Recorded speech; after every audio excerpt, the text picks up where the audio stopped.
So, good afternoon, everyone present here. So, welcome to a very exciting panel discussion on what we are calling the fastest growing market globally, which is India. And we are thrilled to have you join us for what promises to be a very insightful and inspiring event where the cream of the crowd of the fragrance industry, I would say, they are not people who are just working in the industry, they are people who eat, breathe, live fragrances on a daily basis. So, thank you all for coming with us. So, the idea of the conference, of course, when we sat down together was kind of to bring India on a global stage, not just in the beauty industry, but also talking about the fastest growing segment in beauty, which is fragrances, which consecutively year over year has seen a double digit growth. So let's kind of just deep dive into the context and set a base for more online of the trends of the market and understand the consumer behavior and the market for luxury in India. What I'm going to do is I'd just like to ask our panelists as to share their insights on how the luxury spending has evolved over the years in the Indian market, and how do you see the fragrance sector shaping up in luxury, especially with the evolving consumer behavior? So maybe Nilendu, we can start with you. Thank you. I think I should start with an anecdote. This is a long time back in a flight coming from Paris to Mumbai. The very interesting part of that flight was I was actually chatting with somebody from the luxury industry, a very well known large luxury conglomerate. The lady was coming to India for the first time. This is 10 years ago. This is a viewpoint of 10 years ago. So this lady 10 years ago was trying to bracket India with Asia. She was trying to figure it out. Should India be part of as global strategy to manage with Asia? Should I look at with Middle East? Should I look India with China? So India was being bracketed by her at that time. She was very new to the market, and that's where it goes 10 years back. Right? My answer to her was very simple. If you're looking at India, market entry is like riding the tiger. You literally ride the tiger because the market is complex. It is very different from what you see. So, India is not China. India is not the world.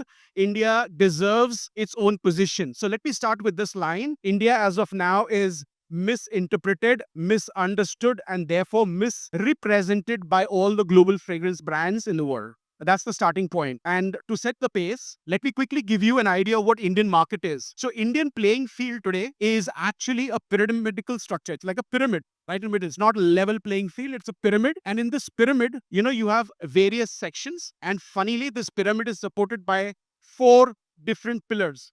And the four pillars are moving. That's the fun part. The four pillars are moving. On one side is Indians. On the other side is the rapidly evolving demographic of this Indians. On the other side are the cultural references of India. And on the other side, on the extreme side, is the evolving demographics of India. So all very different. And when I say cultural demographics, in specifically the consumer behavior. So India, just to make the reference, because you started with a very great point as to what the situation is in India, what is the consumption happening in India. So let me make you aware that how it is like riding a tiger. Okay. You don't have to look at India per se as India country. You look at Indians and India. So today there are 35 million Indian diaspora, out of which about 12 odd million are actually professionals. Out of that significant number are science and technology English speaking graduates. And what happens is they cross pollinate India, right? The cross pollination of India happens because we have a million millionaires in India. And the best part, when India celebrates its 100 years, 2047, we're going to have 1 billion strong middle class. That's the potential, right? And today we have a million millionaires, right? And you know the best part? 50 million Indians are going to travel by 2030 outbound. And today, this year, as we speak, 45 billion is being spent by Indians. So that's India, Indians. So I don't think we should look at India. We should look at Indians and India. That's one side. The other side is the rapidly evolving demographic, right? So India is a young population driven by youngsters who are newly affluent. So when they're newly affluent, what are they doing? They're smashing the cultural norms and rediscovering themselves away from the societal hierarchy, right? And new social norms. They're creating new social norms. The other side is very interesting, evolving consumer behavior. We still have, and remember the pyramid I spoke about in the playing field? The bottom of the pyramid are these new affluent consumers, right? They are bridge to luxury. As you move on, and for them, life is all about transactions. But as you move above the pyramid, luxury is a way of life. So that's what is evolving, right? So if we play in this interesting play field where the four pillars are dynamic, they're moving, we will get a hang of what India is. So I think that's the play field for you guys. That's how we look at India, and that's how should we looking at India. So guys, it's about riding the tiger. Absolutely. Like India as a market, of course, is extremely exciting, but at the same time, it comes with its own challenges for sure. So, my next question is more to Shehzad.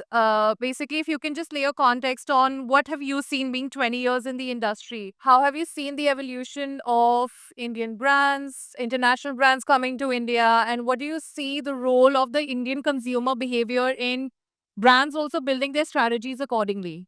So, as of 2024, I think India is already a $1 billion market. And by 2028, we are looking around 1.6 billion luxury market in India. By 2035, we'll be touching $4 billion. So I think that's a massive, massive growth for the market. I always keep on saying that India is a story of talcum powders to deodorants to fine fragrances. And that's what we have, all of us, we have lived there. And today, when you see fine fragrance reaching to every household in India today, thanks to all the brands and many brands like the Bella Vita and Ajmal perfume in the world, without poking a hole in a common man's pocket, they have given you them the affordable luxury, the entry to luxury in those forms.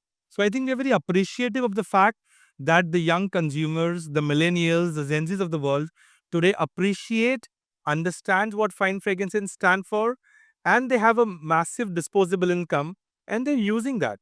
So I think you're looking at this surge growth. I think it's an excellent opportunity for all the brands to enter India now. Fantastic. And Anthony, you being one of the purveyors of market entry of like bringing Dior to India, for example. So, how have you seen the evolution of the business from your perspective? See, luckily, I've been fortunate to be a part of this for almost for 25 years. So we launched Christian Dior, one of the landmark brands in India. And because of that reason, the other brands followed, Chanel, Estee Lauder, etc., etc. So I've seen the journey from 2000 till date, brands are wanting to come in. Reason being because people have been educated about luxury brands in India. That's why the attraction is there. And what Nilendu was mentioning about comparison with China and India, he's absolutely right. Brands should not equate 1.5 or 1.4 million billion population. So that's why arithmetics, a luxury population or consumers will be X. It doesn't work like that.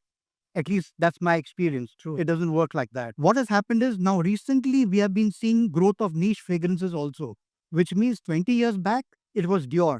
Now we are talking about Amouage, Creed, Penhaligon, and still upgraded up, high level fragrance brands. So we have been seeing this, watching this journey, and it's expanding very well. So, you spoke about the idea of now niche coming as the new thing in India. And now that's why I would like to maybe get Pallavi's perspective into this. Pallavi, I love her brand, by the way. I hope you guys will also check it out. So, Pallavi is one of the new age homegrown brand founders of niche fragrances in India under Olfa. And Pallavi, what motivated you to start your brand at such a young age, catering to the niche market? So I started the brand pretty much as a tribute to my grandfather, and then it just happened to take a life of its own. And then the more I got to know about the Indian market, what I realized was catering to the ultra HNIs here, they need something very, very personal. It's not just a bottle of perfume for them. They want something that like defines the lifestyle for them. They want an experience. They want to know the story behind the whole blending process, the human behind the brand, what went on, like when the ingredients were being picked, the origin stories. They want to be as connected to it as possible. So that's for the tier 1 HNIs, I would say. And when it comes to the aspirational luxury segment in India, which is our tier 2 cities, that also we need to still maintain that aspirational quality when we do products. So we can start with recruitment products there, maybe. We could start with discovery kits. We could start with how we have those travel pods. I do fragrances in 1 ml travel pods as well. So that's just for them to get a taste of it because it's luxury, but it's premium, but it needs to be made available and affordable at that price point. So recruitment products, I feel, would be like a good point there. And catering to the rich, definitely, it has to be more and more immersive, as experiential as we can make it. We must. I agree. I think it's also the era of premiumization, I would say, in India. I mean, as a design agency, we get a lot of requests from masstige brands that want brands to look premium, experiential. The entire notion of value for the customers changing quite a bit. So, also in terms of maybe, Indu, from your experience, could you talk a bit about, let's say, some kind of successful business cases where consumers, I mean, brands have actually really tapped well, international brands have tapped well into the Indian market, and what exactly consumers are seeking from such brands today? Yeah, so it's been a very interesting journey for the last 1 decade. So I'll take a quick step back and what luxury stands for Indians. So luxury for Indians was jewelry, it was watches, it was at the best couple of brands of wine. But now what has evolved is dramatic. What has evolved now is homes, home decor, cosmetics, skincare. This is what is changing landscape of India. So it is dramatic what has happened through the last 10 years. And the best part, as I would borrow from Pallavi, is basically what has happened. It is very popular across the globe, is the youth taking over the luxury market. So we have an acronym for it. It's called HENRYS, HENRYS. So have high incomes, but they're not rich yet, right? So in India, there is a whole resurgence in the luxury market. And in fact, I would use the term democratization of luxury, because this young set of newly affluent are the ones which are entering the market at a rapid pace. As I mentioned before, we're going to have 1.5 billion. That's the middle class of India, and mostly young. They are the ones who are going to drive India. When I say democratization, which is happening across the globe, is actually started in India. 80% of sales of luxury products in India actually is influenced by social. Because these youngsters live a digital life. So Instagram is the new window. This is what is changing India. So as and when, as I said, it's a pyramidal structure. As and when these youngsters come in, they start off with transactory life. So they're more conscious of value. Like you actually mentioned that you have value, right? You start off from there. But as they move up the pyramid, you see they're adapting a lifestyle of luxury. And that is brilliant, because you have an entire set of consumers moving along, and then you have fresh consumers moving it at the actual bottommost of the tier. So if India is looked at a vanilla perspective, and you look at India in a standard operating situation for pricing, for operations, or stores, it's going to go wrong, because you have to look at what the brand offer is at every level, right? From your entry point, like she brilliantly brought out that there are things that need to be done at the product level. There needs to be communication at that level. And as we move up the tier, there needs to be a different set of communication, or the whole offering for the brand changes completely. And India is, I mean, if you've been interested in India, India is Bollywood. So India is about storytelling, it's about melodrama, it's about experiences. And the youngsters are demanding experiences. They're demanding fabulous experiences from the brands. And that is where we have to catch them. Because if your store is not exciting, your product offering is not exciting, then these young Indians who are the new affluents, who are growing to grow to that number, and today we are 1 millionaires, these youngsters, they are in India, they're getting cross-pollinated, right? Likely she said, they're spread across 200 towns. Now that is the challenge, 200 towns plus metros, the wealth is spread across. How do you reach them? So the business model has to evolve, and that's what is happening. So we see dramatic changes happening with brands. I will go beyond our category. Bulgari is one of the most amazing brands which has been keeping pace with Indian sentiments, Indian culture. So they do product development, they do localized launches. Christian Dior's launch of their collection at the Gateway of India was iconic. More the luxury brands deliberately and focused look at India and look at every segment.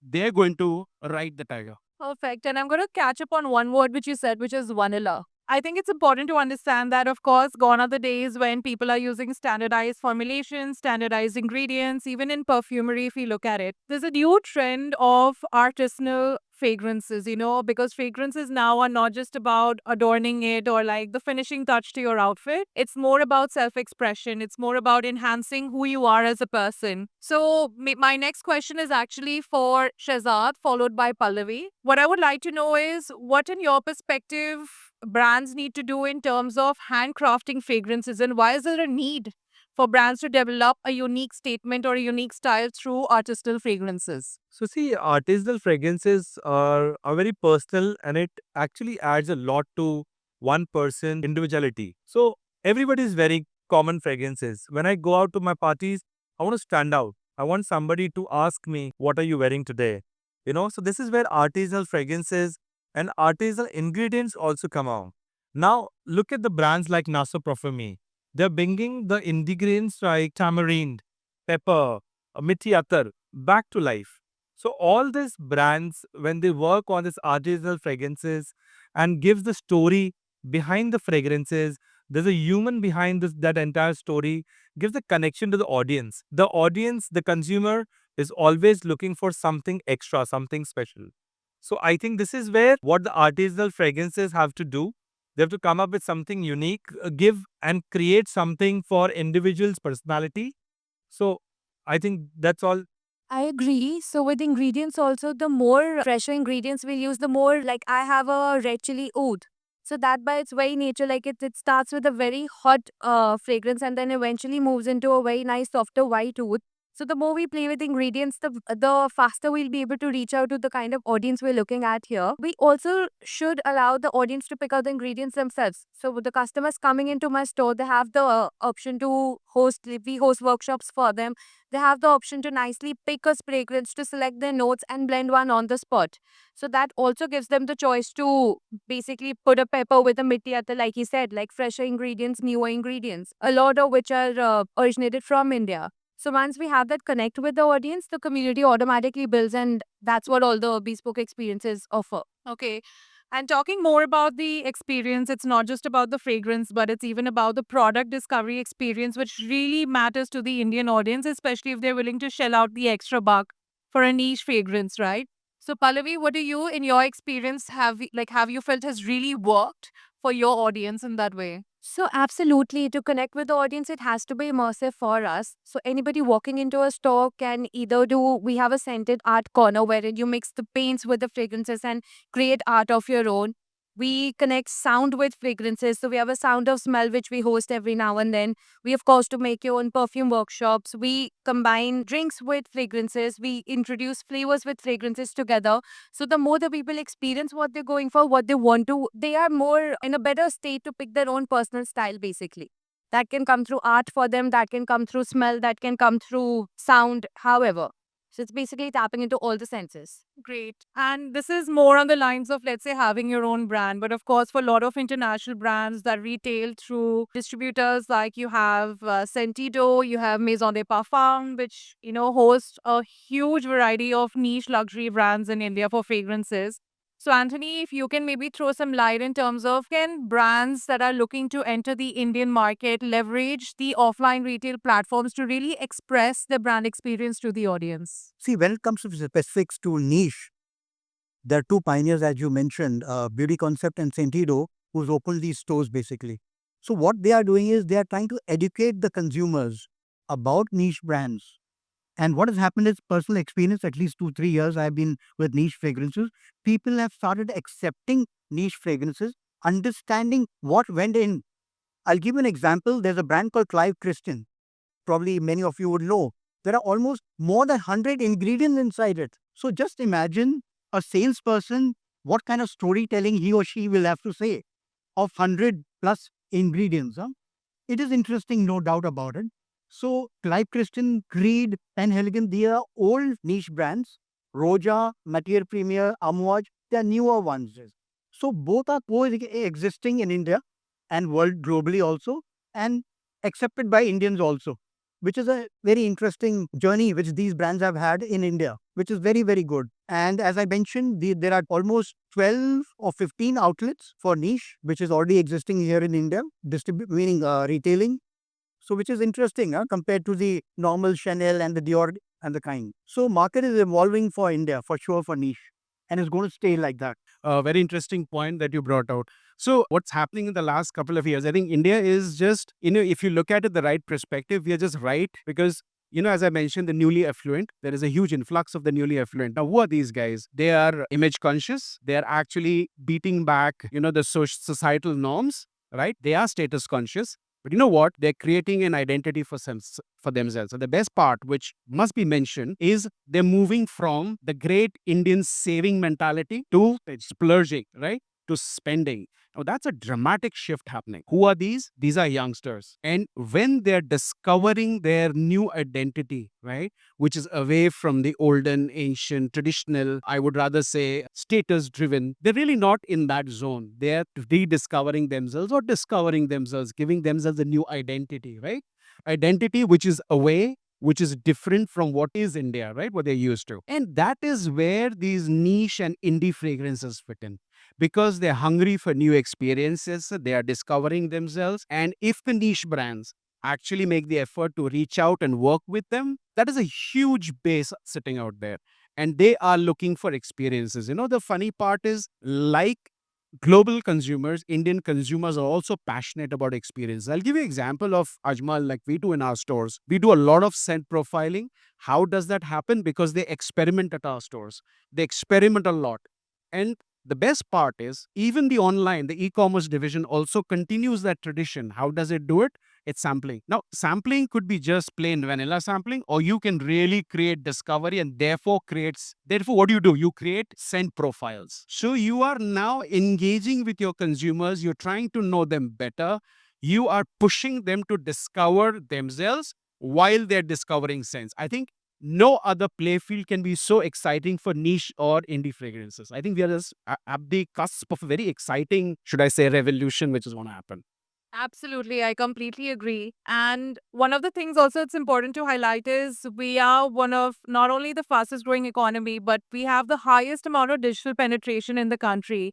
The influx of social media, the amount of social content that's being generated by brands, influencers, etc.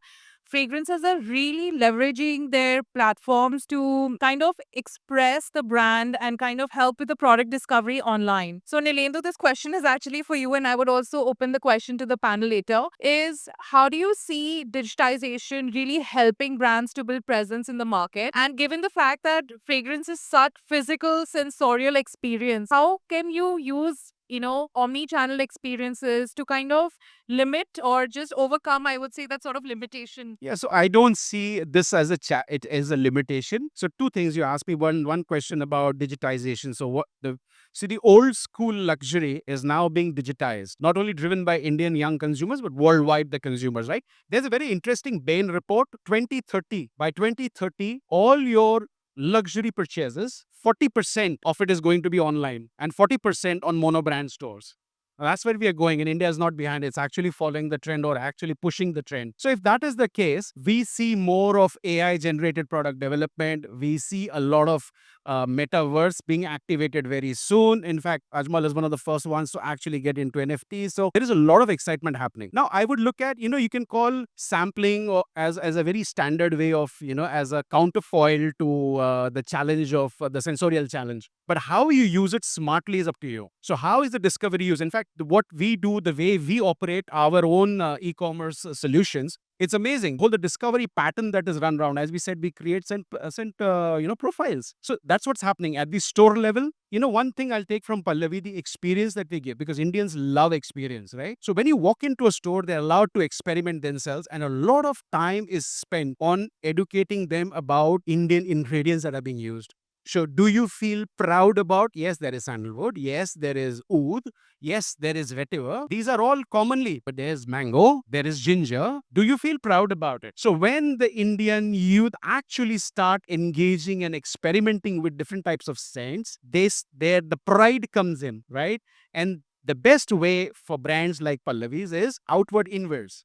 So, when you go out, you push your brand from out to India and to be acceptable. So today you have jasmine farms, you have tuberose involvement, you have rose farms, you have so much happening, but the Indian diaspora is the one which needs to be touched upon. So I don't think sensorial, it's all about. So to look at it, we have the social media which has come across.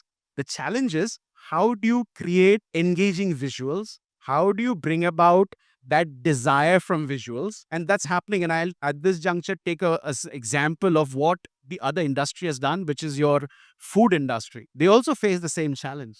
But that comes from brilliant atmospheric photographs, the influencers working on their content. This all is helping us drive the already digital natives of India. So I don't see it as a challenge. I rather see it as a fantastic opening for us Indians and the youth, the global youth. So I think it's wonderful. And one little, just a piece of information for everybody. Going forward, 90% of all the sales is going to be having a digital touch point. So I think all that we need to is look at new business models. The business models have to also evolve in the luxury industry. I think that's what my say is. Absolutely, 100%. Shehzad, in your experience, given that you have an expertise in formulation, especially.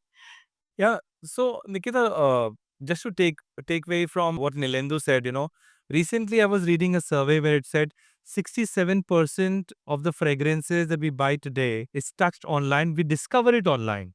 So that's the first touch point for the consumers. Brands can always run quizzes at the start of the purchase for the consumer, asking them about the lifestyle, asking them about the last purchase, asking them about what do they wear, how do they wear, when do they wear. And from there, they can always curate like a discovery kit for the consumers. This is very easy for the consumers to try this at their home. I understand it's not as equivalent as creating the experience in the store, but at least you're there. You're making the consumers smell that, okay, this is what the fragrance is going to be. And from there, the consumers can always then go ahead and purchase a 100 ml or a 200 ml fragrance. So I think more than, it's not a challenge for the consumer. I think it's just a way forward. And all of us, we are moving towards that, moving towards the entire digitalization of the entire process. So I think we're nearly there. We just need to accept it, and brands need to push it more harder. Great. Any other contributions? Yeah. Just to add to Nilendu's point, discovery kits no longer need to be boring. You can make it as fun as possible. You can make it like a game for the consumer, like a solve the mystery sort of a thing, where they are, while they make their own fragrance or discover their fragrance, are playing a game of sorts. So those kind of concepts always help a lot. Apart from just influencers, we also need to move towards user generated content, because people need to connect with the real consumer in terms of how is it making them feel. So we can have a lot of like feels like stories for people to relate to, exactly this is how this fragrance might make them feel. And yeah, we can have a lot of other fun ways, like travel pods could be one way to reach out to people. And that's, I think, the best way to do this online. Apart from, of course, fragrance profiling is the best way, has to be the entry point for any brand. And then from there, you take it out. She's right. The scent archetypes. So the best way to discover them is actually, have scent profiling. And very interesting story I'll let you know about how we worked and we created. So the younger affluent consumers were the first time buyers, or let's call them as, the bridge to luxury or entry into luxury. The more you involve them with experiential concepts, and that is where it works for them. So I'll give you a small example. So we co-branded a line of perfumes with the House of Anita Dongre and the And brand, So the most fascinating and exciting part was we got 700 of their loyal consumers to come in and be part of the product development. So they enjoyed the process. They got involved in the process. They worked and created that. So a lot of co-creation, experiential. So imagine when you do that, So I see that it's not about not having, it could be a lot of experiential things, like you have events, you have trunk shows, you have, so you have many, many other touch points, which not necessarily is sensorial, but you involve them anyways. So that is the trick to actually get them going for you. And as I said, either we evolve or there are newer brands which are going to emerge with newer business models. Absolutely. And one thing also I wanted to add here is accessibility is very key in India in today's day and age. It's not about just buying something online and you're getting it, at your doorstep within 4 to 5 days. Now we're talking about 10-minute deliveries, and a lot of luxury skincare brands, makeup brands, for example, are really leveraging platforms to reach to the consumer as fast as possible. So now when we are highlighting the fact of distribution, and this is what I want, maybe Anthony, if you can share your insights on, is distribution strategies, especially for brands, international brands that are looking to come to India. What would you say would be the key things they need to keep in mind? Well, the first thing is to have patience. Okay. Nothing will be very fast in India. Okay. Not to equate or compare to China.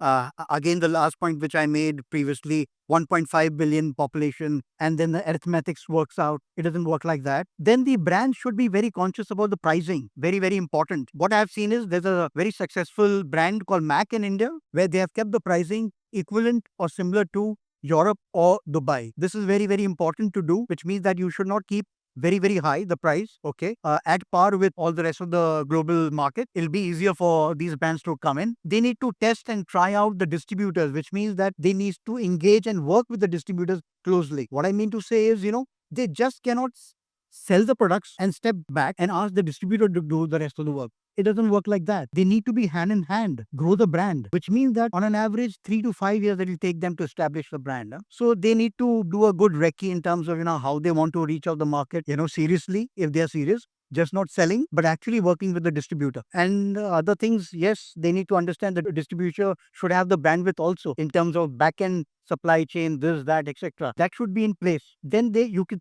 see a good success, especially unknown brands. Known brands, easy for them. Dior, Chanel, Hermes, easy for them. Unknown brands, the quality of the product might be very good, Nikita. I've actually observed there are many brands, quality is superb.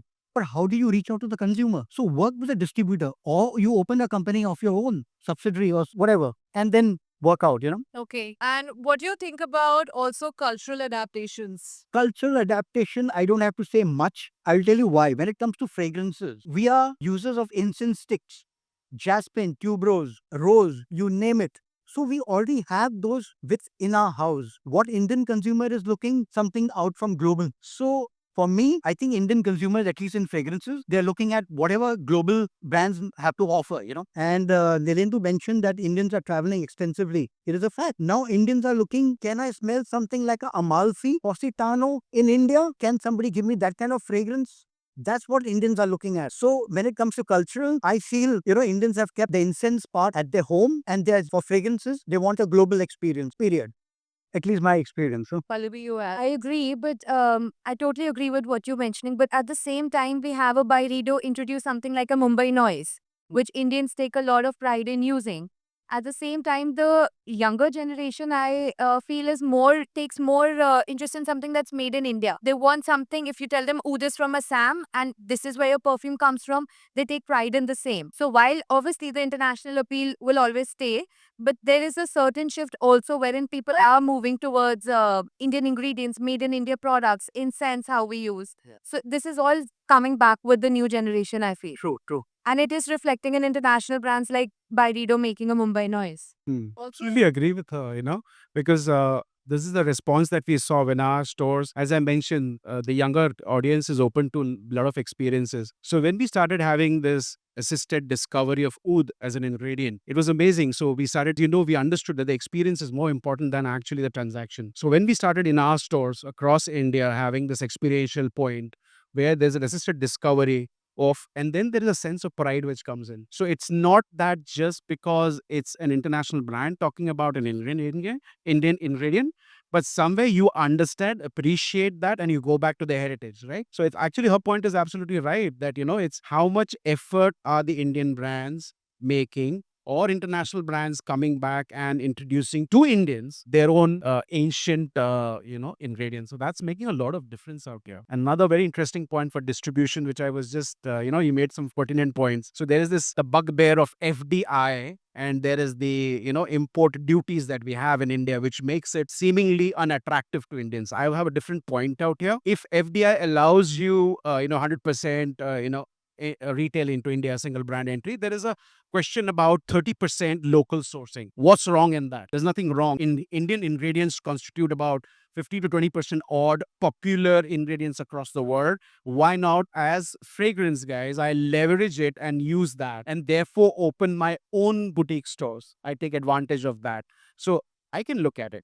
So that's FDI. You're walking across FDI. And if I look at the second thing, which most of the businesses find it very difficult, is the duties. We are really not that very high as compared to if you try and get into some of the countries. And if you feel that the duty India today ecosystem is ready to do Indian manufacturing, there is IFRA, There is Indian IFRA regulated operators in India. There are manufacturers. So why don't we actually consider that in getting manufacturing into India? Make India the base for manufacturing. When all your ingredients are in India, you get the best of the ingredients. You have the sandalwoods of the world. You have the best of the oud. You have best of the vetiver in India. Why not transform it into a manufacturing hub and supply to the world from India? Look at different way. Why do you look at as a barrier to India, right? And the second biggest advantage, you look at the advantage. Indian wealth is dispersed across 200 cities. It's not concentrated. So you have advantage and you have a continuous fresh influx of newly affluent consumers coming in. I mean, what would a brand need more than this? I think these are exciting times. And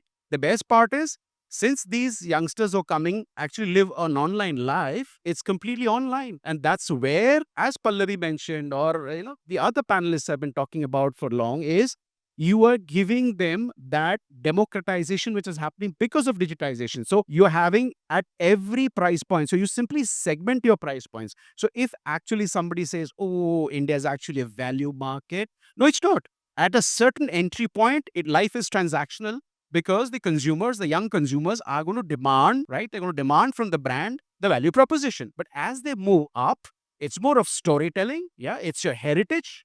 Where do you come from? And it's a life that you're talking about. It's a different life. So if you look at, as I mentioned that word vanilla, if you look India as India, then you're mistaken. You have to look at every segment, and your brand offer changes at every level. So it literally, you have in marketing parlance, you have positioning at every different segment. And that's the time you're going to ride the tiger. Absolutely. So now we come to concluding the panel discussion. So just an overview, of course, India, as we mentioned, is a market full of exciting opportunities, but comes with its own challenges. But today the panelists have made sure that it's not that difficult. So in case anything goes wrong, please, you can all reach out to them on LinkedIn to give your complaints. So we'll open the question to the audience. Is there anything anyone would like to ask? Yeah. So my question is for Mr. Anthony and Mr. Pallavi. So what we see in India is that there are a lot of Indian brands. Personally, love Olfa, especially the oud capsules. That's very innovative, I would say. Thank you, sir. So my question is that since we see a lot of brands coming from India, nobody is crossing the 20,000, 25,000 point of view. Now coming to the point, sir, that you made, like even Dior has launched its own so-called niche lineup, Dior Oud, Ispan, etc. Right. When are we going to see an Indian brand that is going to break that price point? Because I feel that the young consumer, they have the income. When they move upwards of 10K price point, they look at French brands, other niche brands from outside India. But why are we not able to create that brand in India which can sell at a price level of, let's say, Amwaj, which is selling for 35, and they're growing year on year on like reporting great numbers? So we do fragrances which are 10K and above, but to be honest, to sell that, we require a lot of storytelling. The connect with the audience that I'm talking about, that needs to be very, very strong. We are a community-driven brand with a lot of fragrance enthusiasts coming on board, and those are the only kinds who come on board with us. So it has to be, the quality needs to be such that they get something maybe better than a Penhaligon's. You've got to make sure of that, because only then that shift will come about. The packaging needs to be such that it's an experience by itself. So when you nail all of these things down, it's not difficult to build an Indian brand with selling 10K and above. It's very much possible. We're doing it at the moment and it's working well. So, just to add on what Pallavi was mentioning, when it comes to Indian brands going global, they start local itself. Unfortunately, they are not looking at global from the beginning itself. Okay. Now, when it's global, you need to understand the packaging, the look and feel of the product, the juice which is going, the ingredient, everything matters a lot. So I feel, except Pallavi and few others, not too many brands in India are doing that kind of an angle. That's why they are not coming to the global level. You know very well, we are the best in the world when it comes to ingredient and raw material. Agreed. But when it comes to the finished products, where are we? We are lacking in that. Why? Because that's when the branding comes. The design aspect comes. You understand what I mean? There are so many things that we are skipping, missing it out. Maybe juice. When it comes to juice, pacholi, for example, I'll tell you this. Pacholi, I've been trying to source a good quality pacholi. Difficult to find. Then the processing machines to process that pacholi, for that refinement, again, difficult to find. Sorry to say that. Difficult to find. So maybe we need to add on those benchmarks or stuff like that. Quality needs to be increased. That's when we can go global.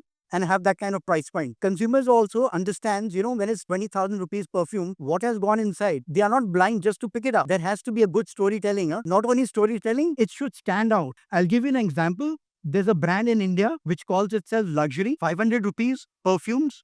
Okay, I'll not name it. If you see the box, open the box, you can understand the wrapping, perfection of gumming is not so good, by the way. That's why, according to me, you can't call it luxury. Then, if that is the case, then you cannot compete with the global brands. That's where we are lacking a little bit. And I just want to add to his point. So brilliantly brought out. Thank you, Anthony. I mean, Indian entrepreneurs have this problem. When they launch a product, they launch for India. World is the stage. When Indians are all across the world, we are the biggest diaspora across the world. Why are we launching products only for India? When she's launching a product, she does not look at the profile in India. She's looking at the scent profile, which is across the world. And that's why I said outward, inward. The minute she's inherits, that aspirational angle will hit you. Yeah. So therefore, and he's right. If you don't have that sort of, so it's the vision which is limiting. Rest of the things all available. Best of the ingredients, best of the ecosystem, best of the manufacturing now in India. But it's just simply the vision and the boldness. That is where it is lacking. You have that, you have it. Thank you, Nikita, for having us. Thank you. Thank you so much. Thank you, Nikita. It's a lovely discussion. A big round for the panelists.